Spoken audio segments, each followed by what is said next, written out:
अस्सलाम वालेकुम बच्चों, आज हम लोग सीखेंगे उर्दू पढ़ना। उर्दू मजमून में पढ़ना सिखाऊंगी आसान उर्दू कवायद से। तो यहाँ देखिए सैलाब, इस मजमून को हमें पढ़ना है। तो चलिए वीडियो शुरू करती हूँ। सैलाब, सीन ये लाम अलिफ बे, सैलाब। बरसात के दिनों में बारिश खूब होती है।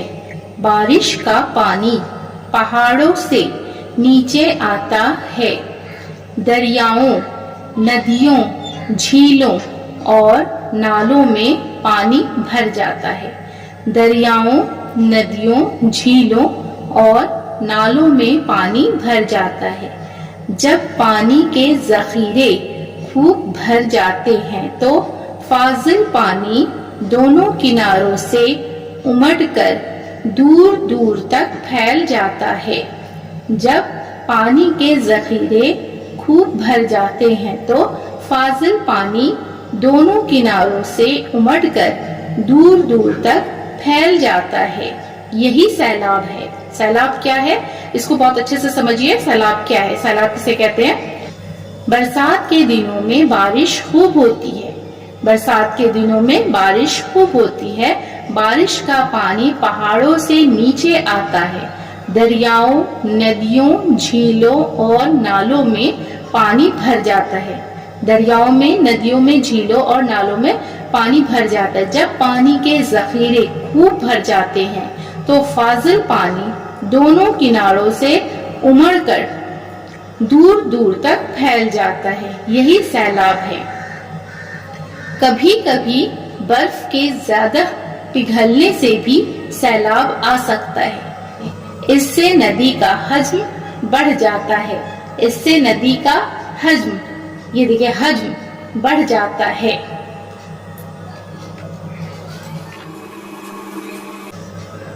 नदी के बंध टूटने लगते हैं। नदी के बंध टूटने लगते हैं। कभी कभी अचानक सैलाब आ जाता है। जब नदी का बंध टूट जाता है तो अचानक सैलाब आ जाता है। नदी के बंध टूटने लगते हैं। कभी कभी अचानक सैलाब आ जाता है।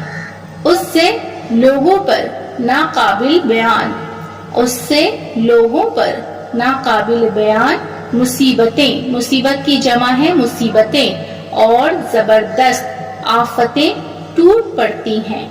आफतें, आफत की जमा है आफतें।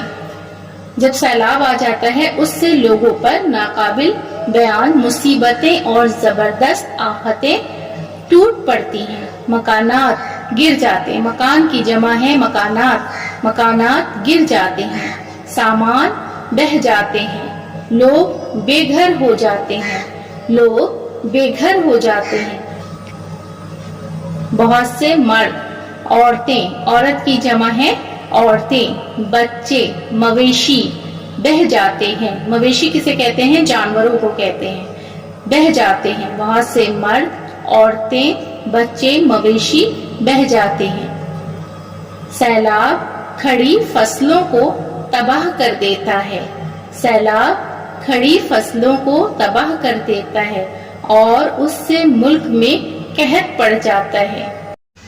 सैलाब के बाद कई अक़साम की बीमारियां फूट पड़ती हैं।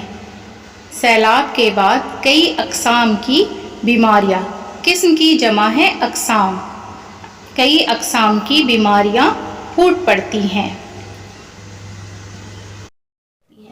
सैलाब सड़कों और रेल की पटरियों को भी बर्बाद कर देता है।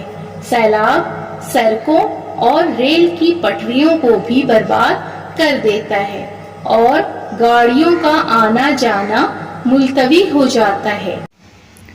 सैलाब सड़कों और रेल की पटरियों को भी बर्बाद कर देता है। सैलाब ज़दा इलाका दूसरे इलाकों से अलग हो जाता है। सैलाब ज़दा इलाका दूसरे इलाकों से अलग हो जाता है। ऐसी हालत में वहां मदद पहुंचाना भी मुश्किल हो जाता है। ऐसी हालत में वहां मदद पहुंचाना भी मुश्किल हो जाता है। भारत में बहुत से इलाकों में बाकायदगी से सैलाब आता है। भारत में बहुत से इलाकों में बाकायदगी से सैलाब आता है। बिहार में ये एक खास बात है, बिहार में ये एक खास बात है।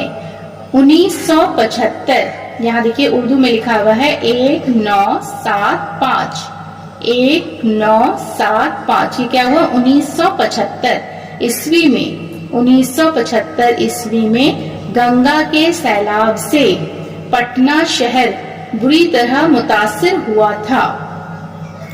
1975 ईस्वी में गंगा के सैलाब से पटना शहर बुरी तरह मुतासिर हुआ था। मगरबी पटना के शहरी इलाके ज़ेर आब हो गए। मगरबी पटना के शहरी इलाके ज़ेर आब हो गए। ऊंची ऊंची इमारतें डूब गईं, ऊंची ऊंची इमारतें डूब गई थीं। राहत के काम करने वाले कश्तियों और ड्रम पर जाते थे। कश्ती की जमा है कश्तियों, कश्ती की जमा क्या है कश्तियों। राहत के काम करने वाले कश्तियों और ड्रम पर जाते थे। हेलीकॉप्टरों से खाने के पैकेट, हेलीकॉप्टरों से खाने के पैकेट, मोमबत्तियां और दिया सलाई गिराई जाती थीं। हेलीकॉप्टरों से खाने के पैकेट, मोमबत्तियां और दिया सलाई गिराई जाती थीं।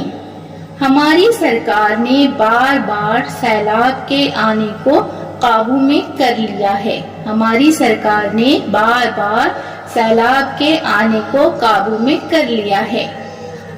तमाम ऐसी खतरनाक नदियों पर बांध बनाकर उनको कमजोर कर दिया गया है। तमाम ऐसी खतरनाक नदियों पर बांध बनाकर उनको कमजोर कर दिया गया है। लेकिन सैलाब से फायदे भी हैं, लेकिन सैलाब से फायदे भी हैं। उनसे नई मिट्टी आकर खेतों में जमा होती रहती है। खेत की जमा है खेतों, उनसे नई मिट्टी आकर खेतों में जमा होती रहती है। ये नई मिट्टी बड़ी जरखेज होती है, ये नई मिट्टी बड़ी जरखेज होती है। उससे फसल खूब अच्छी होती है। जरखेज मिट्टी से फसल खूब अच्छी होती है। सैलाब में गंदगियां भी बह जाती हैं। उससे नई मिट्टी आकर खेतों में जमा होती है। ये नई मिट्टी बड़ी जरखेज होती है, उससे फसल खूब अच्छी होती है। सैलाब में गंदगियां भी बह जाती हैं। देखिए बच्चों, आज की क्लास में हमने पढ़ना सीखा है मजमून, उर्दू मजमून में पढ़ना सीखा हूँ सैलाब के ऊपर। सैलाब क्या है? बरसात के दिनों में बारिश खूब होती है। बारिश का पानी पहाड़ों से नीचे आता है। दरियाओं, नदियों, झीलों और नालों से पानी भर जाता है। जब पानी के जखीरे खूब भर जाते हैं तो फाजल पानी दोनों किनारों से उमड़कर दूर दूर तक फैल जाता है। यही सैलाब है। इस मजमून को आप पढ़ना सीखें। इसमें कुछ वाहिद जमा भी है। यहाँ देखिए, जैसे दरियाओं, ये क्या है? दरियाओं, ये वाहिद नहीं है, ये जमा है, तो इसका हम वाहिद क्या लिखेंगे? दरिया। नदियों है, नदी की जमा है नदियों। झील की जमा है झीलों। नाले की जमा है नालों। पहाड़ की जमा है पहाड़ों। इस मजमून में मैंने वाहिद जमा भी बताया है। यहाँ देखिए, जैसे मुसीबतें हैं, वाहिद होगा मुसीबत, ये जमा है मुसीबतें। आफतें, ये जमा है, आफत की जमा है आफतें। मकानात, ये जमा है, इसका वाहिद होगा मकान। इस तरह से मैंने उर्दू पढ़ने का तरीका बताया है। बीच बीच में वाहिद जमा है वो भी मैंने बताया है। जो हार्ड वर्ड है उसे मैंने बताया है। उम्मीद है कि आपको पसंद आई होगी। वीडियो अगर पसंद आती है तो उसे लाइक जरूर कीजिएगा, ज्यादा से ज्यादा शेयर कीजिएगा। फिर मुलाकात होगी एक नई वीडियो के साथ। अल्लाह हाफिज।